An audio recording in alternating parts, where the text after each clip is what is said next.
Students लेते हैं exercise 3.1 का क्वेश्चन नंबर 1। कह रहा है कि graphically the pair of equations, ये फर्स्ट इक्वेशन है, सेकंड इक्वेशन है, रिप्रेजेंट्स, मतलब अगर इन दोनों का हम ग्राफ बनाएं तो ये कैसी लाइंस को रिप्रेजेंट करेंगी, है ना। अब सुनो, क्या ग्राफ बनाने लगोगे क्या? नहीं, मल्टीपल चॉइस क्वेश्चन है, 1 मार्कर क्वेश्चन है, 1 या 2 मार्कर क्वेश्चन होगा, ठीक है। तो ग्राफ थोड़ी ना बनाने लगेंगे, इसको हम सॉल्व करेंगे अपने ट्रिक से, जो हमने रूल्स पढ़े हुए हैं, ठीक है। तो आइए सॉल्व इसको चेक करते हैं। देखो, सबसे पहले हम a1/a2 निकालते हैं, ठीक है। तो a1/a2 बोलो कितना आ जाएगा? a1 कितना है? x का कोफिशिएंट a1, और ये फर्स्ट इक्वेशन है, ठीक, और ये सेकंड इक्वेशन है। तो a1 फर्स्ट इक्वेशन में x का कोफिशिएंट और a2 सेकंड इक्वेशन में x का कोफिशिएंट, ठीक है। तो ये कितना आ जाएगा? ध्यान चेक करिए, 2 1 2 3 है ना, यानी कि 3:1 आ जाएगा। क्या आ जाएगा? 3:1 आ जाएगा, है ना। अरे 3/1 लिखो चाहे 3 लिखो, बात क्या है, सेम है, ठीक है। तो ये इक्वेशन 1 बन गई आपकी। सपोज 1 और 2 तो इसको नाम दिया, आप इसको 3 बोल दो, ठीक।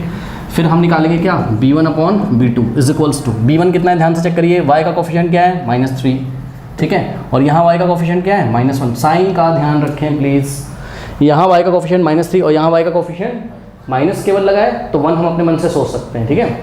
कुछ नहीं लिखा है, मतलब 1 लिखा है, तो माइनस से माइनस गया, फिर से क्या आ गया? 3/1 आ गया। ये बन गया आपकी इक्वेशन नंबर 4, ठीक। अब c1/c2 निकालते टाइम मैंने आपको कई बार बताया, ध्यान रखना है। क्या ध्यान रखना है?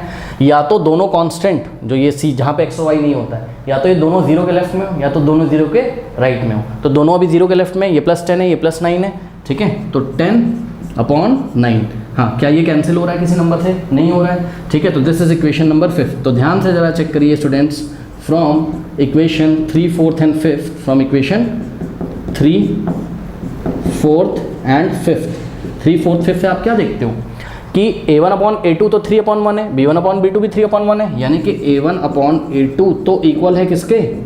b1/b2 पे। ध्यान से चेक करो, ये भी इसके इक्वल, ये भी इसके इक्वल, तो ये दोनों आपस में क्या होंगे? इक्वल। लेकिन ये दोनों ही नहीं इक्वल हैं किसके? c1/c2, क्योंकि c1/c2 तो बिल्कुल अलग आ गया, 10/9। कोई डाउट है? a1/a2 b1/b2 के इक्वल है, लेकिन ना तो a1/a2 c1/c2 के इक्वल है। एक बात ध्यान रखिएगा प्लीज़, पता है यहाँ से आपको ना 2 इन्फॉर्मेशन मिलती हैं। इसको पढ़ने का तरीका आता है आपको क्या? इसको पढ़ने का तरीका सुनिए पूरा, कि a1/a2 is equals to b1/b2 is not equals to c1/c2। का मतलब सुनो, का मतलब ये है कि a1/a2 तो इक्वल है किसके?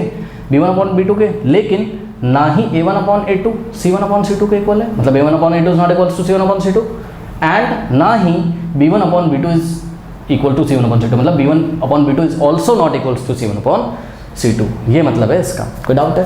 बताओ, ऐसा तुमको कहाँ देखने को मिलता था? 2 तरीके के सिस्टम थे, कंसिस्टेंट और इनकंसिस्टेंट। इनकंसिस्टेंट में नो सॉल्यूशन आता था, और यहीं पे तो ये कंडीशन होती थी, a1/a2 is equals to b1/b2 is not equals to c1/c2। और ग्राफ लाइंस का कैसा बनता था? जब इनका कोई सॉल्यूशन ही नहीं है तो इनमें कोई भी कॉमन पॉइंट नहीं होगा, और ग्राफ कैसे होंगे इसके? Parallel lines. तो ग्राफ कैसे होंगे इसके? पैरेलल लाइन, ठीक है। तो system inconsistent, graph parallel line, तो ऑप्शन डी पे हम जाके टिक लगा देंगे, ओके। तो these 2 equation represent the 2 lines which are what? Parallel. कर लीजिए।